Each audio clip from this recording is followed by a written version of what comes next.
എങ്ങനെ ഇപ്പം ഈ സന്തോഷ വാർത്തകൾ ഇങ്ങനെയൊക്കെ ചില ന്യൂസുകൾ കാണുമ്പോൾ വരുമ്പോൾ പറയാതിരിക്കുക. കാരണം എന്താ വെച്ചാൽ നമ്മൾ അത്രയും വിഷമിച്ച ഒരു സമയമുണ്ടായിരുന്നു, എല്ലാവർക്കും അറിയാം. ഏ ഇപ്പോൾ വരും, ഇന്ന് വരും, ഏപ്രിലിൽ വരും എന്ന് പറഞ്ഞ് നമ്മളിങ്ങനെ ഏപ്രിലോട് കൂടി നമ്മുടെ പരിപാടിയൊക്കെ കഴിഞ്ഞ് നാട്ടിലേക്ക് തിരിച്ചു പോകണോ, ഇനിയിപ്പോൾ ഇവിടെ നിന്നിട്ട് എന്താ വിസ എക്സ്റ്റെൻഡ് ചെയ്യാൻ സാധിക്കുമോ, അങ്ങനെയുള്ള ഫുൾ കൺഫ്യൂഷനിലിരുന്ന് തകൃതിയായിട്ട് ഒരു വലിയ ജനക്കൂട്ടം ദൈവത്തിനെ ഒരുമിച്ച് പ്രാർത്ഥിച്ചു. ചിലർ ദൈവത്തിനെ തെറിയും വിളിച്ച് കാണും. അപ്പോൾ ഇങ്ങനെയുള്ള സന്തോഷ വാർത്ത വരുമ്പോൾ ഒന്ന് ഷെയർ ചെയ്യാമെന്ന് വിചാരിച്ചു, മനസ്സിനൊരു ശാന്തി തരാൻ വേണ്ടിയിട്ടേ. അതായത് നിങ്ങൾക്ക് എല്ലാവർക്കും അറിയാം, ILR വിഷയം തന്നെയാണ്. ILR വിഷയത്തിൽ നമുക്ക് കുറച്ച് ദിവസങ്ങളായിട്ട് അറിയാമല്ലോ. പടക്കുള്ളിൽ പട, പന്തം കൊളുത്തിപ്പട. അപ്പോൾ ലേബർ പാർട്ടി തന്നെ അടി ഇടി ബഹളം വഴക്കാണ്. അതായത് ഇതിപ്പോൾ ഏപ്രിൽ നടന്നുകൊണ്ടിരിക്കുകയാണല്ലോ. ഇപ്പോഴാണ് നിയമം വരേണ്ടത് എന്നുള്ളതാണ് എല്ലാവരും അറിഞ്ഞ്. ഏപ്രിൽ 1 വരും എന്നുള്ളതാണ് പ്രതീക്ഷിച്ചിരുന്നത്. പക്ഷേ ഏപ്രിൽ 1 വന്നില്ല. പിന്നെ ഏപ്രിൽ കഴിഞ്ഞിട്ടില്ല, സമയമുണ്ട്. ഇതിനകത്തേക്ക് അവർക്ക് വേണമെങ്കിൽ സ്റ്റേറ്റ്മെൻറ്റ് ചേഞ്ചസ് ഇറക്കാവുന്ന കേസേ ഉള്ളൂ. പക്ഷേ അങ്ങനെ ന്യൂസുകൾ വരുന്നതനുസരിച്ചിട്ട് അങ്ങനെ ഇറക്കാനുള്ള സാധ്യത വളരെ കുറവാണെന്ന് ആണ് കാണുന്നത്. ഓക്കെ, അപ്പോൾ പലരും ഇപ്പോൾ ILR അപ്ഡേറ്റ് ഒന്നും ഇല്ലേ എന്ന് പറയുമ്പോൾ നമ്മൾ പുതിയ കുറച്ച് ബിസിനസ്സൊക്കെ തുടങ്ങി, ബിസിനസ്സിൻ്റെ പുറകിൽ ഓടിക്കൊണ്ടിരിക്കുക. അതുകൊണ്ടാണ് നമ്മൾ വീഡിയോസ് പോലും കറക്റ്റായിട്ട് പ്രോപ്പറായിട്ട് ഇടാൻ പറ്റാതിരിക്കുന്നത്. ഓക്കെ, അപ്പോൾ ന്യൂസ് നിങ്ങൾ കണ്ടിട്ടുണ്ടാവും, എന്നാൽ പോലും ഞാൻ പറയുക. ഓക്കെ, നമുക്ക് ജസ്റ്റ് ഒന്ന് കാണാം. അതായത് നമ്മുടെ Shabana Mahmood, Labour ministers plot to weaken Shabana Mahmood migrant ക്രാക്ക്ഡൗൺ.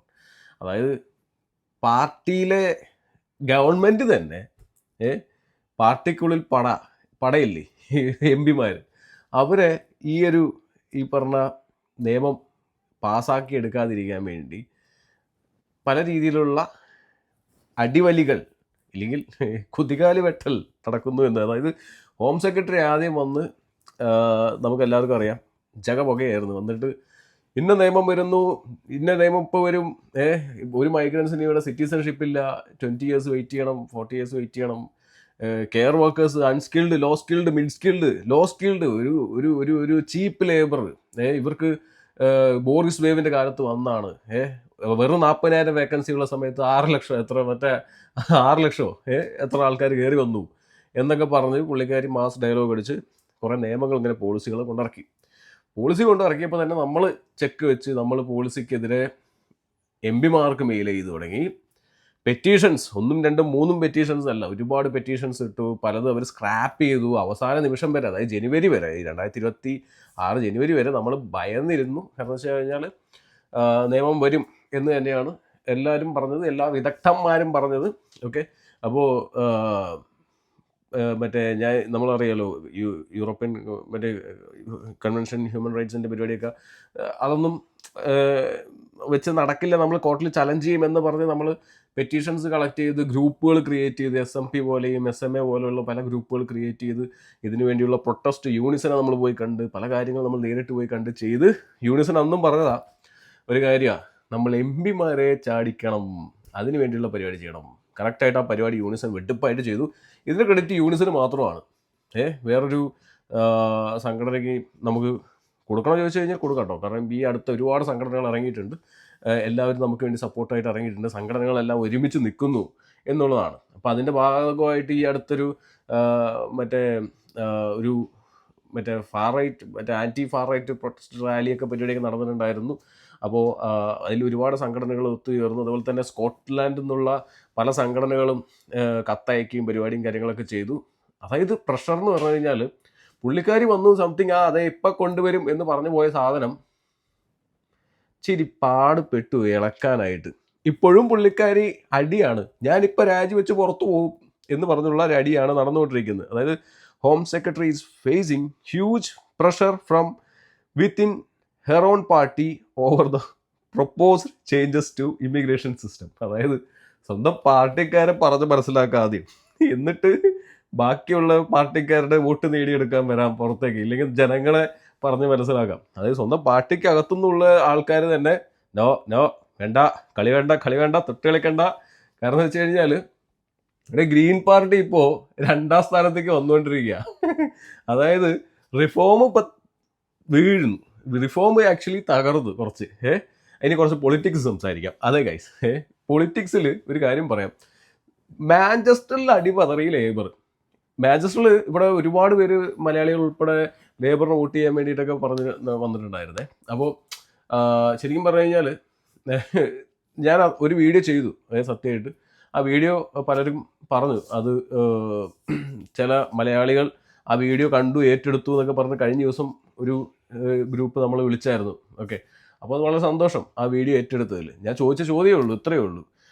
നിങ്ങളുടെ നിലനിൽപ്പിനെ ചോദ്യം ചെയ്യുന്ന, ഇല്ലെങ്കിൽ നിങ്ങളുടെ നിലനിൽപ്പിനെ അവഹേളിക്കുന്ന, അതായത് ചീപ്പ് ലേബർ എന്നൊക്കെ വിളിച്ച് അവഹേളിക്കുന്ന, അതേപോലെ നിങ്ങൾ ലീഗലായിട്ട് അതും കപ്പൽ വഴിയും തുഴഞ്ഞിട്ടും നീന്തി കടന്നു വരാത്ത നിങ്ങളെ അവരെ സംരക്ഷിച്ചുകൊണ്ട് നിങ്ങളെ പുറത്ത് വിടാൻ വേണ്ടി, ഇല്ലെങ്കിൽ ഇവിടുത്തെ PR 5 to 15 yearsലേക്ക് ഉയർത്താൻ വേണ്ടി, അതും പ്രോപ്പറായിട്ടുള്ള ഒരു സാലറി ത്രഷോൾഡ് ഈ ഹെൽത്ത് കെയർ വർക്കേഴ്സിന് വെച്ചിട്ട് വെറും 11 pence കൂട്ടി കൊടുക്കാൻ പറ്റാത്ത ഗവൺമെൻറ്, ഇല്ലെങ്കിൽ നമ്മളെ സംരക്ഷിക്കാതെ മറ്റുള്ളവരെ സംരക്ഷിക്കുന്ന ഗവൺമെൻറ്റിന് വോട്ട് ചെയ്യണോ എന്നൊരു ചോദ്യം.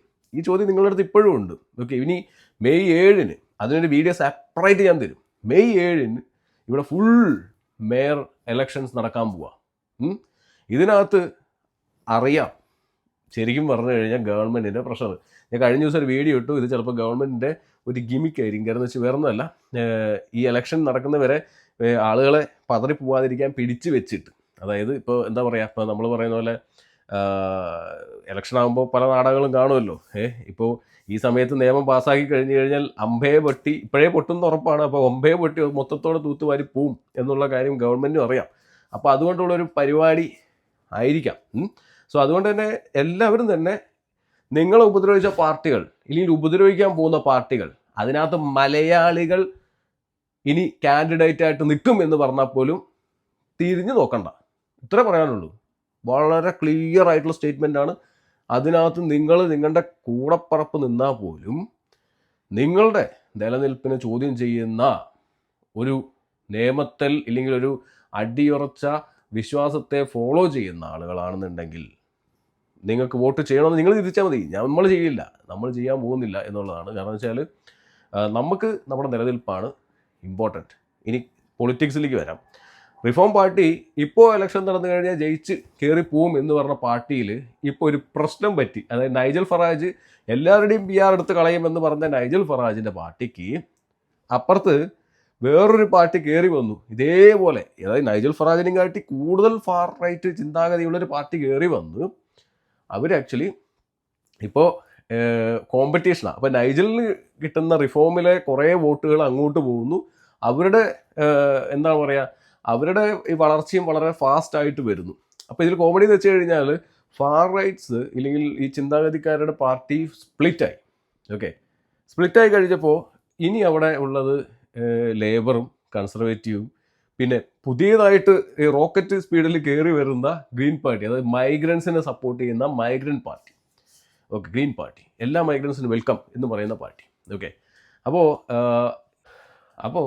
ഇപ്പോൾ എന്താ പ്രശ്നം എന്ന് വെച്ച് കഴിഞ്ഞാൽ, ഇപ്പോൾ 2ാം സ്ഥാനത്തേക്കുള്ള മത്സരമാണ്. അതിപ്പോൾ എല്ലാം ഓരോരോ പോയിന്റിൻ്റെ ഡിഫറൻസിലാണ് ഇരിക്കുന്നത്. അതിപ്പോൾ ലേബർ ആവട്ടെ, കൺസർവേറ്റീവ് ആവട്ടെ, നമ്മുടെ ഗ്രീൻ പാർട്ടി ആവട്ടെ. ഇനി ഇപ്പോൾ ഗ്രീൻ പാർട്ടി 2 പോയിന്റ് കൂടി കഴിഞ്ഞ് കഴിഞ്ഞാൽ 2ാം സ്ഥാനത്താണ്. അതായത് ഇനി ഒരു ഇലക്ഷൻ വന്നു കഴിഞ്ഞാൽ മുഖ്യ പ്രതിപക്ഷമായിട്ട് വരാൻ പോകുന്ന പാർട്ടി ഗ്രീൻ പാർട്ടി ആയിരിക്കും.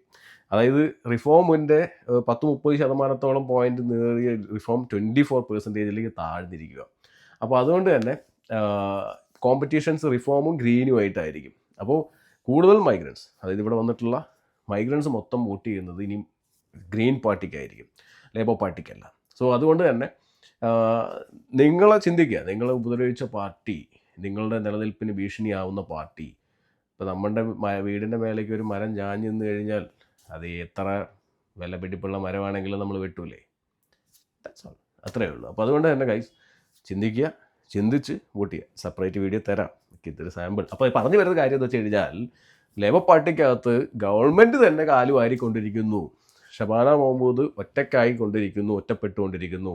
അതുകൊണ്ട് തന്നെ നിയമം ഇനി പുള്ളിക്കാരി പെട്ടെന്ന് കണ്ട് പാസ്സാക്കിയാൽ പോലും പാർട്ടിയിൽ അടിയായിരിക്കും, ജഗപൊക്കെ അടിയായിരിക്കും. പാർട്ടിയിൽ അടി മാത്രമല്ല, അത് അത് അവിശ്വാസ പ്രമേയത്തിന് പോലും സാധ്യത തെളിയും. അതായത് അത് പാസ്സാക്കി കഴിഞ്ഞാൽ അതിനെ വോട്ടെടുപ്പിലൂടെ അത് പൊട്ടിക്കാൻ പറ്റും. അതായത് ഇപ്പം തന്നെ 100 MPക്ക് മേലെ ഉണ്ട് സ്വന്തം പാർട്ടിക്കകത്ത് തന്നെ. മറ്റുള്ള ഇപ്പോൾ ഗ്രീൻ പാർട്ടിയുടെ MP ഇല്ലെങ്കിൽ MP അവരില്ലായിരിക്കും, ബട്ട് ഒരു MP വേണ്ടുള്ളൂ. അപ്പോൾ അതിൻ്റെ അവരുണ്ട്. അതല്ലാതെ മറ്റ് ലിബറൽ ഡെമോക്രാറ്റും മറ്റുള്ള പല പാർട്ടികളുടെ എല്ലാവരും കൂടിയിട്ട് വരുമ്പോൾ സമയത്ത് എല്ലാം കൂടി വോട്ടെടുത്ത് പൊട്ടിക്കാൻ പറ്റും.